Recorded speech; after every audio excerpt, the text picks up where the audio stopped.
주세요.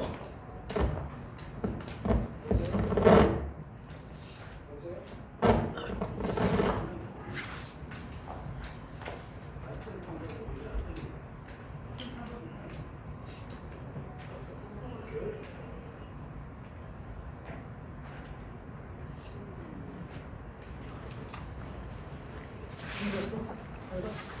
그럼 시작하겠습니다. 네, 여러분 안녕하십니까? 잠시만요. 네, 핸들로라도 빨리 주시겠어요? 자, 여러분 지금 방송 안 하고 있어요. 처음으로 하는 핸드 마이크 주십시오. 이거 끌까요? 예, 이제 꺼주실 거예요. 이종범 박사님도 아니, 이충호 박사니까 괜찮습니다.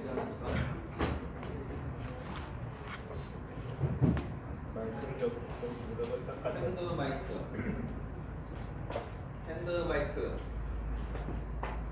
지금도 안 들리나요? 들리나요? 지금 방송은 안 나갈 겁니다. 아, 방송 안 나갑니까? 천천히. 왜 그래?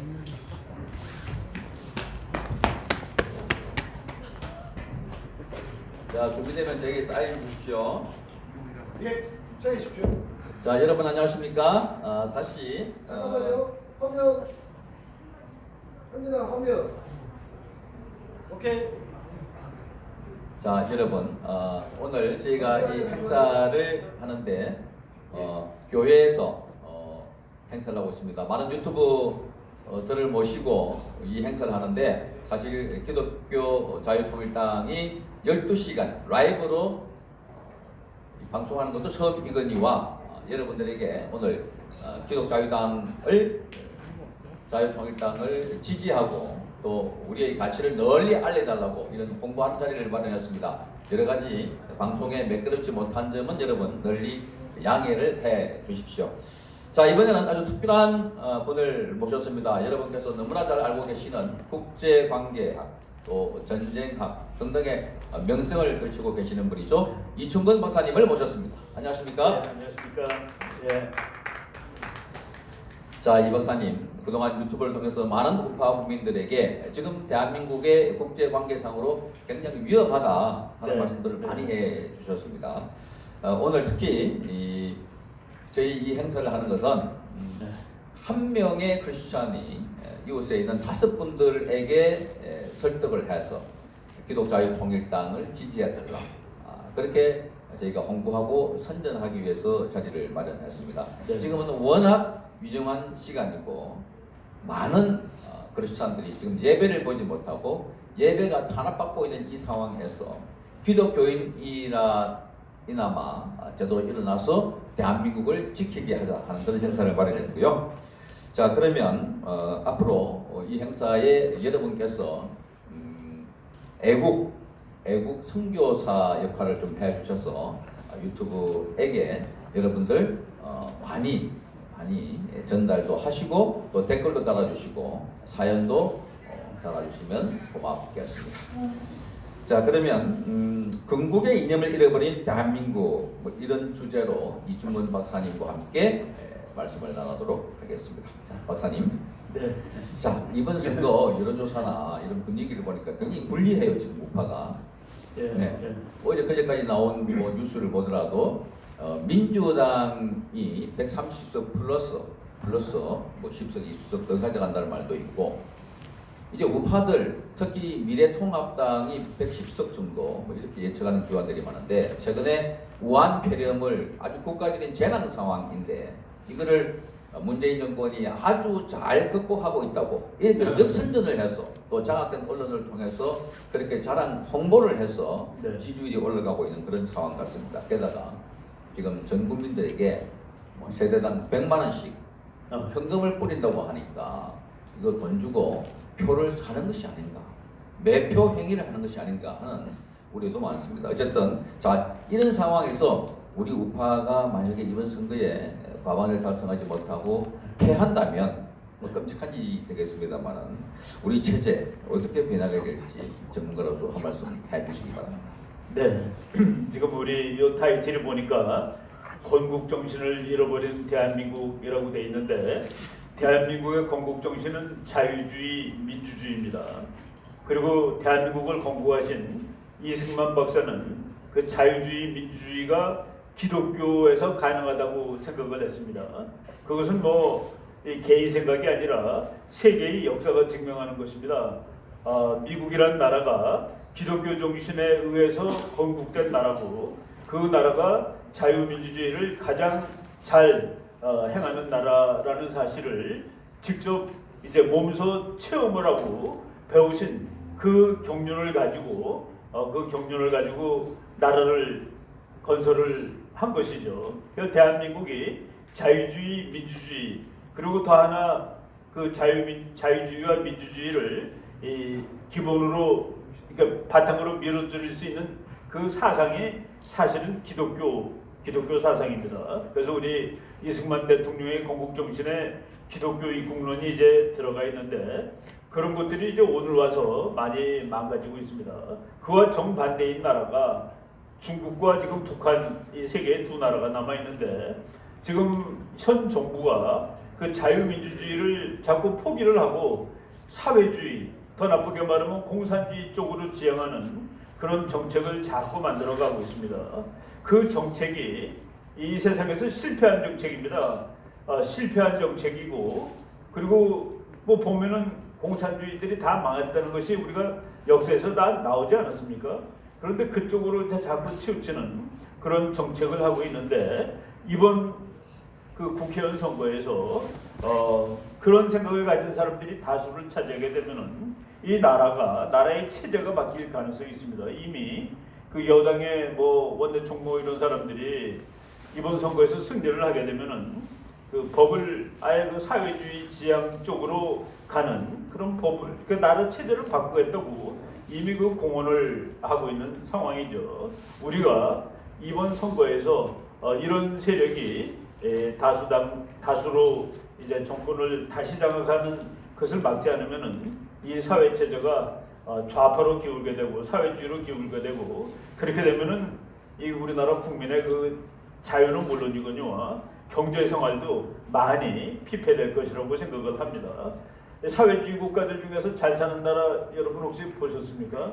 사회주의 국가는 지금 중국이 세계 2위의 경제 대국이라고 그러는데 그래서 인구가 14억이기 때문에 14억 1인이 버는 돈을 14억으로 곱해가지고 세계 2위가 된 건데 자유주의 국가 중에서 제일 잘 사는 미국 국민 소득의 6분의 1입니다. 중국은. 대한민국의 3분의 1 정도밖에 안 되는 나라입니다. 근데 우리가 그런 체제를 지향하면 안 되죠. 그리고 우리가 바로 위에 있는 나라가 북한인데 북한의 경우 오늘 아침에 뉴스를 보니까 그 돼지 열병 때문에 돼지들이 전멸하고 있는데 평안북도는 한 마리도 안 남았다는 그런 얘기가 들릴 정도로 그리고 금년 3월부터 이제 6개월 동안 북한의 장교들이 식량을 보통 때 받던 것의 3분의 1밖에 못 주겠다라고 지금 북한 정부가 아예 공표를 했습니다. 네. 이렇게 장교들도 못 먹고 사는 나라라고 국민이 먹고 살 수가 있겠습니까? 북한 사람하고 남한 사람하고 같은 사람들입니다.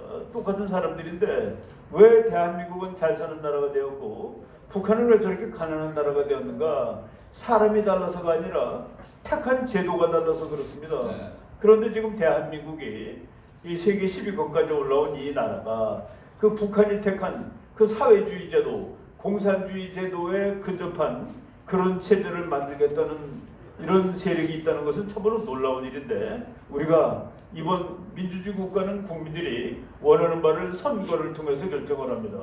이번 선거에서 그런 대한민국이 사회주의 국가로 가는 이런 세력을 이 세력이 다시 다수를 점하지 않게 하는 것이 우리 자유민주 시민들이 해야 할 일이라고 생각을 합니다. 네, 방금 박사님 말씀을 들으셨습니다만 기본적으로 북한은 대한민국 사람들보다 기대 수명이 10년 정도 짧고 그렇죠. 또 체중도 10kg 키도 한 10cm 작습니다. 네. 몸무게 작고. 네, 몸무게 적고 이런 상황인데 그런 체제를 우리가 이른바 주사파라고 하는 세력들이 따라가려고 합니다. 이게 진짜 우리 국민들이 도저히 이해가 되지 않는, 이미 뭐 북한을 제외하더라도 멀리 보면 베네수엘라나 아르헨티나나 네. 그런 그 포퓰리즘, 그런 사회주의 정책을 폈다가 그야말로 온 국민이 고통 속에 들어가 있는데도 불구하고 이 문재인 체제는 계속해서 이 김정은 체제를 따라가려고 하는, 예. 네, 또 홍보하고, 네. 그죠? 옹호하는 뭐 이런 체제가 있어서 이게 가장 심각하다 하는 생각이 듭니다. 자, 그렇다면 지금 이렇게 무너지고 있는 대한민국의 체제, 뭐 말씀하셨지만 사회주의로 가는 급행열차 위에 올라탈 수가 있다. 이번 4월 15일 총선에서 패배한다면, 그렇죠. 이거 지금까지 문재인이 추진해왔던 정책을 보면 바로 그것이 보이는데도 불구하고 선전선동에 속아서 우리 국민들이 제대로 모르고 있는 것이 아닌가 하는 생각이 드는데, 자, 그렇다면 이 기독자유통일당이 유일하게 이 우리 체제를 지키고 공산주의 세력들의 그 잘못된 정책들을 그대로 알리고 있는데요. 이번 21대 국회에서 네. 박사님, 만약에 이 예측을 해본다면 기독자유통일당이 어느 정도 몇 석 정도를 차지해야 이런 사회주의화가 되어가는 이것을 막을 수 있을까, 이렇게 보십니까? 예, 우리가 저는 뭐 이제 전쟁을 공부하는 학자인데, 이 전쟁을 할 때 그 숫자가 많은 군대가 반드시 이기는 것은 아닙니다. 전쟁을 할 때는 그 열정이 있는 군대가 이깁니다. 열정이 있는 군대. 그런데 지금 대한민국에 지금 그 정치가들이 말이죠, 어떤 그 국가를 위해서 정치를 하기보다도 자기의 그 자리에 대해서 신경을 쓰는 사람이 너무나 많습니다. 그러니까 내가 당선만 된다면은 정책은 뭐 관계가 있느냐? 네. 국민들이 그냥 좋아하는 거, 국민들은 당연히 사회주의적 정책을 좋아하게 돼 있습니다. 네. 왜냐하면은 그냥 배급을 주겠다고 그러는 것이거든요. 생각을 해보면은 그게 결국은 자기한테서 나온 돈입니다. 그렇죠. 네. 예를 들어서 아버지들이 늙은 아버지들이 아들은 용돈을 안 주는데 국가에서 용돈 준다고 좋아해요. 그런데 국가에서 용돈을 주기 위해서는 그 아버지의 아들로부터 세금을 걷어야 되는 겁니다. 네. 한 번만 생각해 보면 알 수 있는 것인데, 그래서 그 어느 나라 사람들이든지 사회주의 지향적인 정책을 좋아합니다. 다수가 거기에 지지를 받고 그러는데, 네네. 그렇게 되면 안 되는 겁니다. 안 되고 이제 이 뚜렷한 생각을 가지고, 그리고 자기 개인의 영달이 아니라 대한민국에 나아갈 방향, 잘 사는 길, 안전하게 사는 길, 이것을 정말로 정치가가 아니라 대한민국을 구하려는 인물로서, 사람으로서, 그래서 국회를 들어가겠다고 그러는 사람들이 많이 당선이 되어야 되는데, 제가 이제 저는 뭐 기독자유통일당 당원은 아닙니다만은 그 기독인으로서 여기 계신 분들이 우리가 보통 생각하는 그런 정치가들이 아니구나, 나라를 구하기 위해서 나오신 그런 이 사명이 많으신 분이라는 생각이 들었습니다. 그래서 뭐 비록 우리가 보니까 뭐 비례대표가 20등까지 돼 있더라고요. 네. 그분들이 다 당선되면은 능히 이분들은 뭐 혼자서라도 여러 명의 일을 할 수 있는 그런 분들이라고 생각이 됩니다. 네, 고맙습니다. 이렇게 오늘 행사를 준비하시는 분들께서 저희들이 뭐 500석, 또 700석 이렇게 목표를 잡아놓고 계시는데, 500석이 아니라 기독교인만 하더라도 아니겠죠. 500만, 700만. 예, 500만, 700만, 1000만 이상이 기독자유통일당 19번에 투표를 해주시면 지금 나와 계신 모두가 들어가서 대한민국을 지킬 것입니다.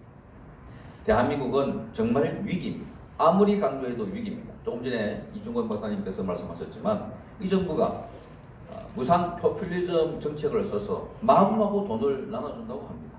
그런데 그게 다 우리의 돈이고 또 우리 후손들이 갚아야 할 돈들입니다. 빚입니다. 지금 국민 한 사람당 지고 있는 빚이 1,400만 원이라고 하는데, 네. 여기 또다시 100만 원씩 더 돈을 나눠주면 후배들이 얼마나 또 갚아야 하겠습니까? 그렇잖아요. 자, 그런 측면에서 보면 앞으로 우리가 이 당 대한민국을 지키고 또 이번 선거에서 반드시 이기기 위해서는 기독자유통일당이 더 많이 입성을 해야 되는데, 지금 우리가 오늘 이 행사를 하는 것도 한 사람이 5분에게 또 6분, 7분에게 전화하고 카톡 보내고 설득해서 기독자유통일당을 지지해달라. 이것이 대한민국을 지키는 길이다라고 설득을 하고 있는데, 자 박사님 입장에서 혹시 좋은 아이디어가 있다면 지인들에게 어떤 방식으로 기독자유통일당을 지지해달라 이렇게 설득하시겠습니까? 예, 저는 뭐 그쪽 전문가는 아닙니다만은 예, 국민들이 생각보다 상황에 대해서 잘 모르는 분들이 많이 있습니다. 그냥 뭐 어떻게 찍어야 될지 뭐 잘 모르는 분들도 지금 있는 상황인데 이 방송을 보시는 분들이 그러니까 설득을 할 수가 있습니다. 이렇게 사표가 되는 것도 아니에요. 그러니까 씩씩한 정말 가서 우리 대한민국을 위해서 투쟁할 수 있는 그런 분들을 한 명이라도 더 보내는 것이 뭐 표를 나눠 먹는다 이런 말들 많은데 그렇지 않다고 생각을 합니다. 그리고 이웃들한테 설명해 주시면 됩니다.